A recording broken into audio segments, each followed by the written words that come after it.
They often say she's an ageless wonder. Her lust for life makes this lady tick. When a young man looks at Madam, she just throws herself right at him. She's young at heart and still getting her kicks. And at Madam's place, she's a prime time queen. She struts her stuff on a TV screen. Her outrageous charm fills this funny fun that we call Madam's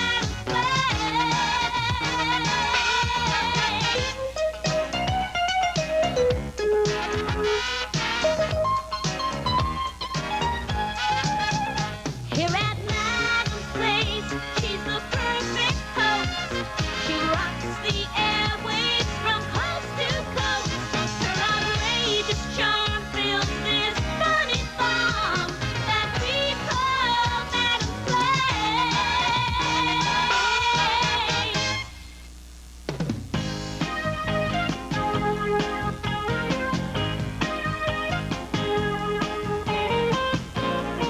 Pinkerton, I'm ready for my breakfast. Ooh, I hope it's my favorite, caviar pop-ups. I'm telling you, these adult crossword puzzles are getting tougher and tougher. Let me see now. 9 across. German word for vasectomy. Oh, yes, Wiener Schnitzel. Oh, Bernadette, what are you doing here? Where is Pinky, darling? Oh, well, our man Pinkerton had one too many last night, and right now he's sleeping it off. Oh, don't be silly, Bernadette. Pinkerton doesn't even drink. Then why was he trying to sneak a lawn statue into his room? What? Well, maybe he's going back into boxing and needs a sparring partner. When modeling a bathing suit, stand tall, hold in your stomach, stick out your chest, and don't let anybody apply suntan oil to your body with his tongue. Buzzy, please don't bother me. I'm studying. So am I. What can I do for you? You're doing it. Where's Pinkerton? I think he's still asleep. Can you keep a secret? Yeah, sure. Yesterday, I found Pinky's diary, and it's full of juicy stories about his life with Madam. Well, I want to get it to my dad's publisher. I know it'll make Pinky a fortune. Buzzy, I don't want any part of this. You will when you read it. Did you know that Pinky was once engaged to Madam? He was? Well, where is it? I want to see it. It's at Mine. Okay, let's go get it.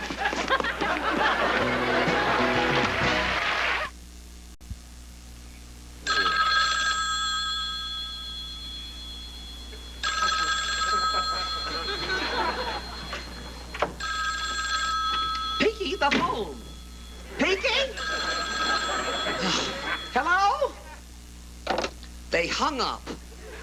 I'm sorry, madam. Oh, don't worry about it, Pinkerton. Just probably something very important. I've got the worst hangover. Oh, you poor thing. Bernie, Yes. get the blender and mix them some orange juice, vodka, and a dash of official police bourbon. I call it a Madam Gangbuster. Pinky, why did you do this to yourself? You know you're not a drinker. I haven't felt this bad since I went 10 rounds with Buddy Mad Bull Finch. Here's your drink, Pink. Thanks. Has the pain left your head? Oh, yeah, I think so. But it's going to my stomach. Ooh. Now, Pinky, are you going to tell me why you got smashed, or am I going to have to play guessy-guessy? Oh, you don't have to play guessy-guessy, madam. That famous TV evangelist who was here last night made me realize how little I've achieved in life. Oh, don't be silly. You've done fine for yourself. Oh, yeah, I moved mountains. Here I am in my 50s, and I'm already up to butler. Oh, I despise that word, butler. You're much more than that to me. Yeah, sure. I'm also your chauffeur and your gopher. And my friend. Oh, answer that, would you, friend?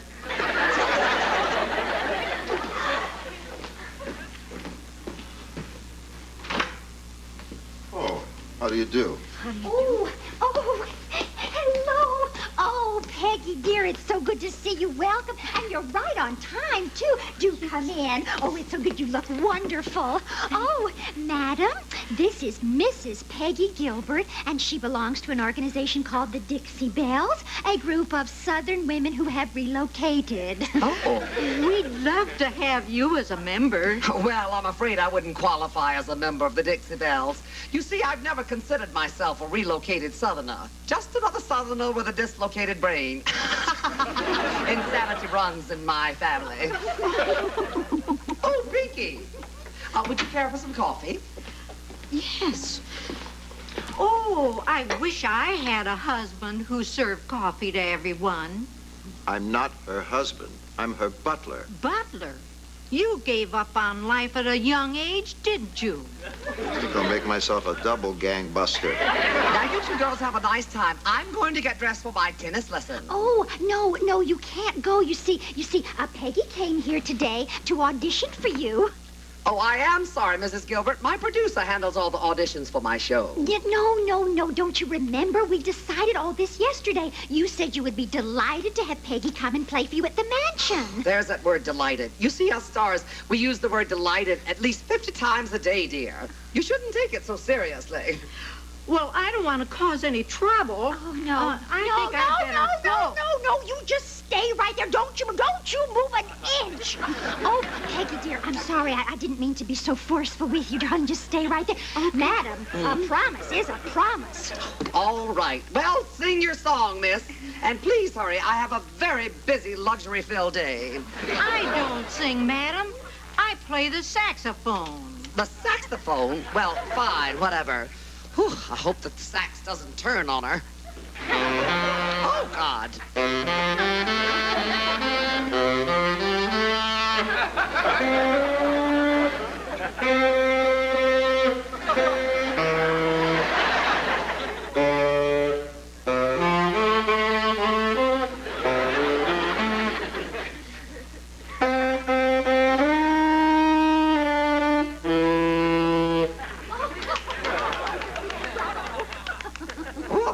you. That was very nice.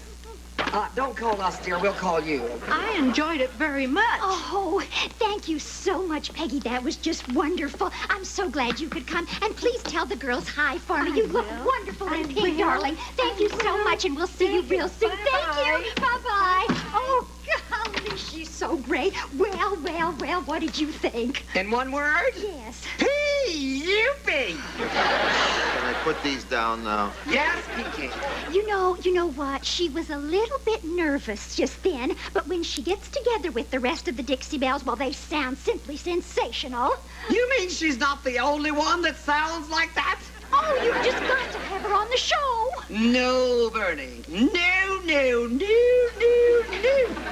Now, I have to get dressed for my tennis lesson, darling. But see, they were the hit at the annual fundraising dinner, and well, I booked them for the show. Well, unbook them, or you'll be the hit of the annual job-raising drive. Oh, what a day! Ow! Oh, Pinkerton. Oh.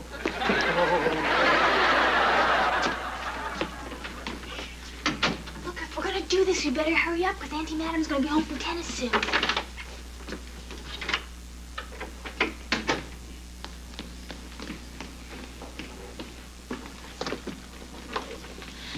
Buzzy, maybe we shouldn't do this. Look, why don't you just return the journal to Pinkerton's room and let's forget about it? But if I send this to my dad's publisher, Pinkerton could get $1 million. My God, Madam doesn't make that in a week. I just don't think it's right. Just trust me. This is the kind of thing the public eats up. A star's private life. Carlisle? Yeah. I have in my hand the hottest property in town. Yeah. It's a diary written by Madam's ex-lover. Yes, it's hotter than anything my dad's ever written. Yes, even hotter than 7 breads for 7 donkeys. Just listen to this, okay? Just listen. I removed the tiara from her head and undid the barrette from her bun. And I knew that I had to have all of her. every pulsating inch. Pinky, Sheila, I've never done this with any other man. But it did not stop me. In my mind, I was the first. What do you think, huh? What do you think? Great! Yeah, Oz, yeah, I'll send it off right away. You stay beautiful, too. Okay, ciao. Hey, he loves it. In a couple of days, Pinkerton will be able to afford his own butler. Oh, great.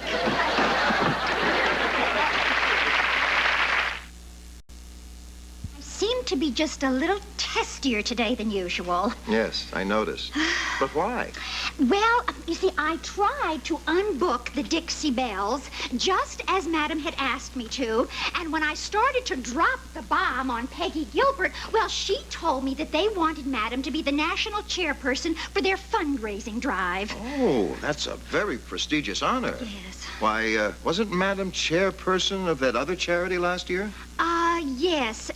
Studs Who Stutter. Mm-hmm. Yes. Well, don't you think you ought to tell Madam? The show is tomorrow night.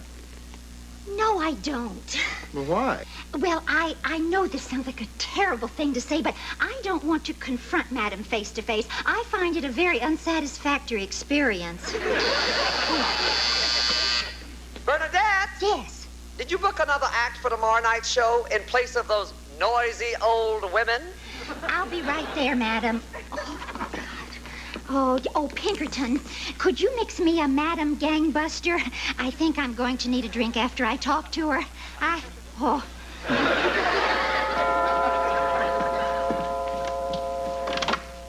Pinkerton. Hello, Bessie.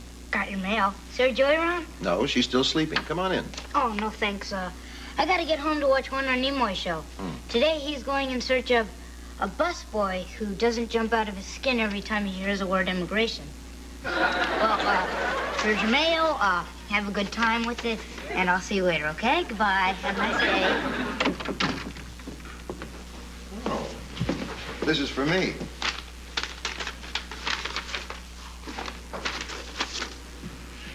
Very excited about your memoirs. Enclosed, please find contracts.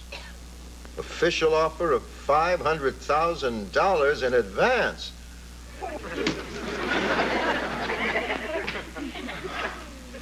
How did they ever get hold of my memoirs? And, well, that's the whole story. You see, I wanted to unbook them, but I just didn't have the heart. So you can fire me if you want to. Oh, hello, Bernadette! I didn't hear you come in, honey. Well, I've been standing. Can you hear? What? I've been standing. Well, I can't hear you. Oh, good. Oh, my. Well, that's better. I've been standing here for 10 minutes spilling my guts. Well, you'd better get a cleanup crew in here.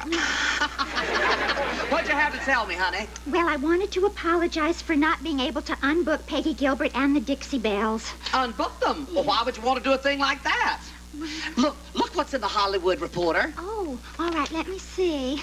Oh, Madam chose a national chairperson of the Dixie Bells charity drive. Does that mean you're not mad at me? Oh, honey, I'd love to have those sweet little ladies who make all that noise on my show. Oh, America will think it's charming. Find out what kind of national ad campaign they're planning so I can pick out a nice photograph of myself. Something from 1943. All right. Oh, Bernadette? Yes. Would you read my favorite column to me? Who's doing what and to whom? Oh, of course. My favorite one, too. I just love it. Let's see. Hollywood's newest millionaire could very well be What's the matter, Bertie? Doing children's theater? What, are you trained? What is it? Goodness, read this right here. That. Walter Pinkerton, longtime manservant to Madam, and her former lover, has written what insiders call an intimate account of his life with the legendary star. Well, it's no big deal. Oh. It's just a...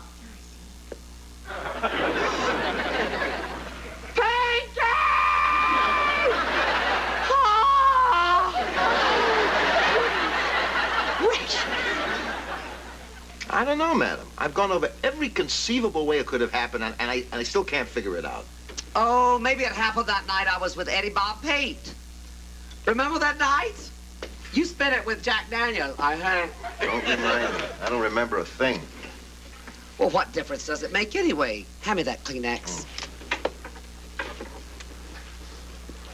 You're not going to sell the damn book, are you? I don't know. 5 minutes, Auntie Madam. What do you mean you don't know? Madam, you don't understand my dilemma. $500,000 would give me a chance to start my life over. Let's face it, a grown man can answer just so many doorbells, you know. Oh, can this be the Pinky I once knew and loved and wore out? Oh, madam, life hasn't always been that easy for me. You know, when I boxed professionally, I only got paid 3 bills a week. Well, 3 bills a week isn't bad. 2 10s and a 5? Oh, my dear Pinky. I've got a tough decision to make. Mm. Do I take the $500,000 and spend the rest of my days with my own butler? Or do I stay with the woman I've always loved for the privilege of being pleasant to Alan King while he's stuffing finger sandwiches in his pocket and calling me pal? Say no more, Pinky. The decision is yours. Well, I've got to go. I'm on. Yay! Well, thank you, boys. Yes, that was Roland Esperanza and the All Divorced Orchestra. Aren't they wonderful? Be sure to pick up their latest album called Take My Alimony Check and Shove It. Now, my next guests are part of an organization that just named me, yes, yours truly, as national chairperson for their charity drive, which is why I'm wearing this little blazer. Well, thank you. And as a favor to them, I'm allowing them to perform on my show tonight. I heard their leader play, and if I were you, I wouldn't expect too much. But they do represent a worthy cause, so please welcome, if you will, Peggy Gilbert and the Dixie Bells.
Yes, I wish I could enjoy it. But I keep thinking about that new book deal of yours. Well, you can get your mind off that.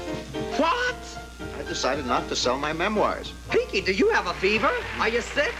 You know, that's $500,000 they're offering you. I know, but if I took the money, I'd lose the best friend I ever had. Oh. Well, I would lose you, wouldn't I? You're damn right you would. Well, your friendship means more to me than all the money in the world. Is there a doctor in the house? I think this man is sick. Oh, Pinky, thanks. Now go get it. Okay. Hey, girl!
diary. Well, Pinky decided not to publish his memoirs of his life with me after all. And I'm very relieved. Ooh, the last thing on earth I'd want the world to know about is that time in San Francisco. Whew. Let's see, I dressed up like a French maid and Hi, Madam. Oh, hi, Buzzy. How are you, honey? Okay. Is it true that Pinkerton really chickened out? He didn't chicken out at all, Buzzy. On the contrary, deciding not to publish that book and turning down all that money was an act of courage. Well, it may have been an act of courage when you were young, Madam, but nowadays, this is the 80s, and we call what he did chickening out. Goodbye. Good night, Buzz. It's past your bedtime. Get to sleep. Okay, good night. Good night. My word, if this was a fairy tale, I'd press a button now and the floor would open up and that kid would slide down a chute into a pot of brat soup. Say, instead, maybe I'll give Chad, the delivery boy, a call. If I can't have the brat soup, at least I can have the hunk de jour. I ought to write that recipe down. Let's see, take 1 large honey.